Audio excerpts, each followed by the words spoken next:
1 September বিগত কমিশনের আমলে হওয়া অনিয়ম ও কারসাজি তদন্তে 5 সদস্যের কমিটি গঠন করে পুঁজিবাজার নিয়ন্ত্রক সংস্থা বিএসইসি। 2 আগস্ট এই তদন্ত কমিটির সদস্যদের সাথে নিয়ে সাংবাদিকদের মুখোমুখি হন বিএসইসির চেয়ারম্যান। এ সময় তদন্ত কমিটির কর্মপন্থা নিয়ে কথা বলেন বিএসইসির চেয়ারম্যান। যে কমিশনের পক্ষ থেকে আসলে কোনো ধরনের ইনফ্লুয়েন্স করার চেষ্টা কোনো কিছুই ওনাদের প্রতি থাকবে না। ওনারা পুরাপুরি স্বাধীনভাবে কাজ করবেন। আমাদের সাথে ওনারা কোঅর্ডিনেশন করতে পারেন, তবে আমাদের এক্সপেকটেশন থাকবে যে আমরা যত দ্রুত সম্ভব, এবং আমরা সব কিছু যে শেষ করে তারপরে রিপোর্ট হবে তা না, যখন যেটা হবে, যেটুকু কাজ শেষ হয়ে গেল, যেটা আবার তাড়াহুড়া করে যাতে কাঁচা কাজ না হয়, সেটাও একটা জরুরি ব্যাপার। আরেকটা ইম্পর্টেন্ট ব্যাপার যেটা বলেছেন যে লিগালি এক্সিকিউটেবল একটা রিপোর্ট আমরা চাচ্ছি।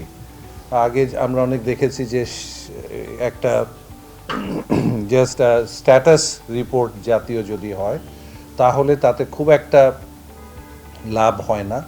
আমরা লিগালি এক্সিকিউটেবল একটা রিপোর্ট চাচ্ছি। নিজেদের অবস্থানও তুলে ধরেন তদন্ত কমিটির সদস্যরা। টাস্কটা ভেরি চ্যালেঞ্জিং। আমি তো কাগজেও আপনাদের থ্রুতেই অনেক কিছু পড়েছি, শুনেছি, জেনেছি। যেহেতু এগুলো সব বড় আকারের কোম্পানি, কোথায় কোথায় প্রবলেম ছিল আইডেন্টিফাই করতে পারলে সেসব লিপহোলগুলি আমরা বন্ধ করতে পারবো।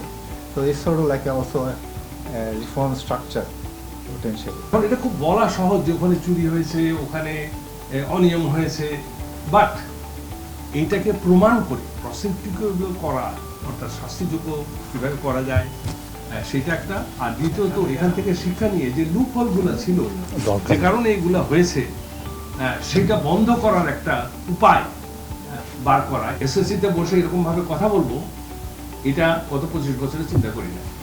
আজকে বলছি আমাদের সেই কমিটমেন্টটা থাকতে হবে যে আমরা একটা গণ অভ্যুত্থানের প্রোডাক্ট হিসেবে এই রিফর্মসে আসতে পেরেছি, এটাকে অসফল হতে দেওয়া যাবে না।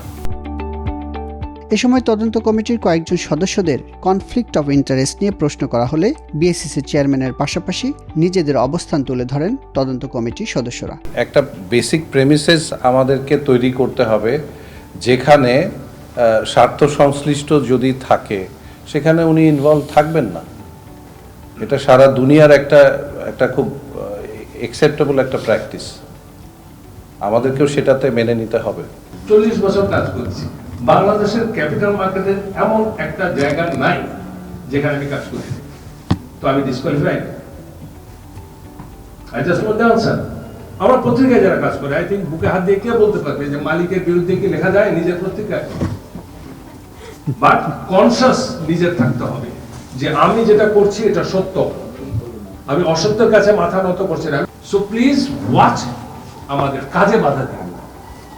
প্রফেসর ইউনূস যেভাবে বলছে আমরাও সেভাবে বলবো যে আমাদের কাজ করতেছি। কাজে যদি দেখেন যে আমি ভুল করতেছি, আমি 2 নম্বরে করতেছি, কাম অন, আমি এখন কাজ শুরু করি। আপনি বলছেন আমি কোনখানে কি, আমাদের অ্যাসেট ম্যানেজার কোম্পানিতে একটা কমিটি থাকে, তাই আমার মতো বয়সের কেউ ওইটা কেন শেয়ার করে না।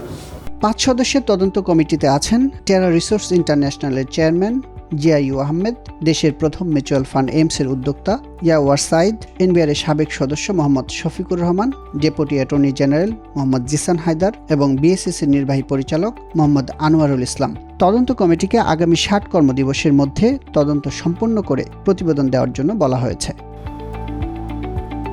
বিএসইসির প্রেস বিজ্ঞপ্তিতে বলা হয়, এই তদন্ত কমিটি বেক্সিমকো গ্রিন সুকুক ও IFIC green zero coupon bond issue সংক্রান্ত যাবতীয় বিষয়াদি তদন্ত করবে। এছাড়া সিএসসির কৌশলগত বিনিয়োগকারী হিসেবে বসুন্ধরা গ্রুপের প্রতিষ্ঠান এবিজি লিমিটেডের অধিভুক্ত হওয়া এবং বেস্ট হোল্ডিংস, একমি পেস্টিসাইড ও রিংশাইন টেক্সটাইলের আইপিও নিয়েও তদন্তের পাশাপাশি কয়েকটি কোম্পানির শেয়ার কারসাজি নিয়ে অনুসন্ধান করবে বিএসইসি গঠিত তদন্ত কমিটি।